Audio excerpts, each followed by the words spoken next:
साहस है तो चुनौती भी स्वीकार कर लोगे। जिसमें थोड़ी सी भी क्षमता है, हिम्मत है, वो कभी भी निराश नहीं होता, अपना पूरा जोर लगाता है।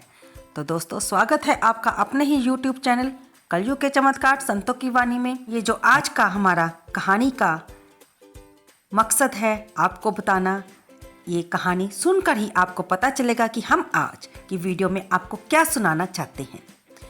बात उस समय की है जब महात्मा बुद्ध इस धरती पर आए हुए थे।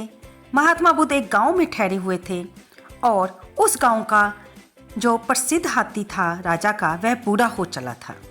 सारी राजधानी उस हाथी से प्रेम करती थी। उस हाथी में बहुत गुण थे। वह बुद्धिमान था और उसने अपनी जीवन में बड़ी ही युद्ध जीते थे, जिसके कारण राजधानी के लोग अपने बच्चों को उस हाथी को दिखाकर उसकी जश गाथाओं को सुनाते थे। राजा ने भी अनेक अनेक कठिनाइयों में युद्ध के मैदान पर उसके साथ मिलकर जीत की थी। राजा पर उसकी बड़ी बड़ी सेवाएं थी और इसलिए उसकी बड़ी ही प्रतिष्ठा थी। एक दिन की बात है, क्योंकि वह बूढ़ा हो गया था, तालाब पर पानी पीने गया तो कीचड़ में फंस गया। हाथी बूढ़ा हो चला था, शिथिल, जितना निकलने का प्रयास करता कीचड़ में उतना ही फंसता जाता।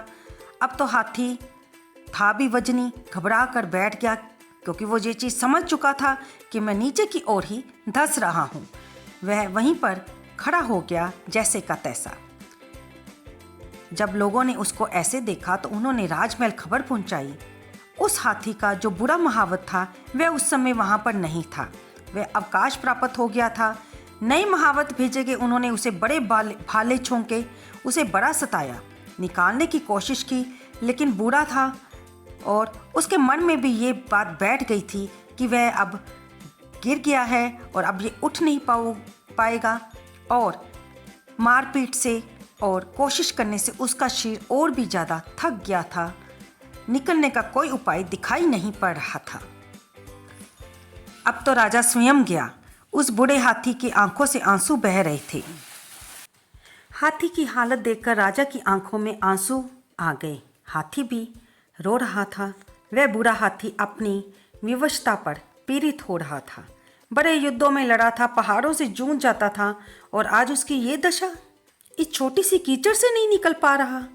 उसकी आंखों से आंसू बह रहे थे। राजा भी बहुत दुखी हुआ। फिर उसे याद आया कि इसके पुराने महावत को बुलाया जाए, शायद वो इसके बारे में कुछ जानता हो और ये उसकी बात को मान जाए। उस बूढ़े को खोजो, वह इसके साथ जिंदगी जिया है, शायद वो इसमें उसकी कुछ मदद कर सके। पुराने महावत को ढूंढा गया, उसे जल्दी बुलाया गया। इतने में सारी राजधानी धीरे धीरे लोग इकट्ठे हो रहे थे। महात्मा बुद्ध के शिष्य भी वहीं पर खड़े हो गए, क्योंकि बुद्ध वहीं पर नज़दीक में ही ठहरे हुए थे। अब महावत आया और हंसने लगा।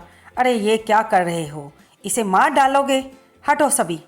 फिर उसने कहा कि बैंड लाओ, युद्ध का नगारा बजाओ, और किनारे पर रखकर उसने युद्ध का नगारा बजवाया।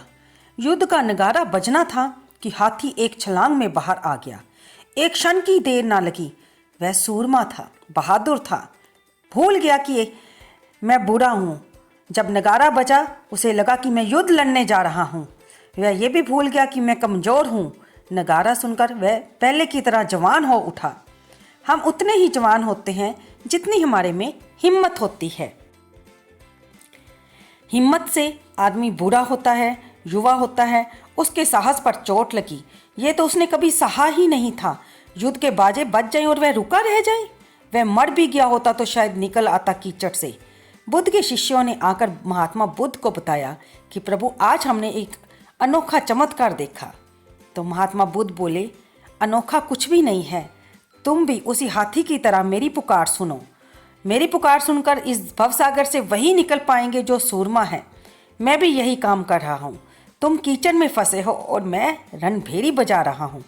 तुम में से जो हिम्मत वाला है वही इस भवसागर के कीचड़ से निकल पाएगा, वही मेरी चुनौती को स्वीकार कर पाएगा, वही साहस रख पाएगा। तो दोस्तों, महात्मा बुद्ध का यहाँ बिताने का अभिप्राय यही है कि ये भवसागर इच्छाओं का सागर और कुछ नहीं, एक दलदल ही है जिसमें भोग विलासों में हम सब फंसे हुए हैं।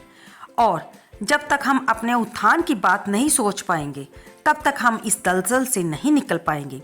ये संत महात्मा हमें यही समझाते हैं कि उठो, निकलो, उस प्रभु की शरण में जाओ, तभी हमारा उद्धार होगा। ये रणभेरी ही तो बजा रहे हैं, जिसको सुनकर हमें इस जीवन की कीचड़ के दलदल से बाहर निकलना है और प्रभु की शरण में जाना है। आपको ये कहानी कैसी लगी? कृपया से लाइक करें, शेयर करें और कमेंट बॉक्स में जय श्री हरि लिखना बिल्कुल ना भूलें। धन्यवाद दोस्तों।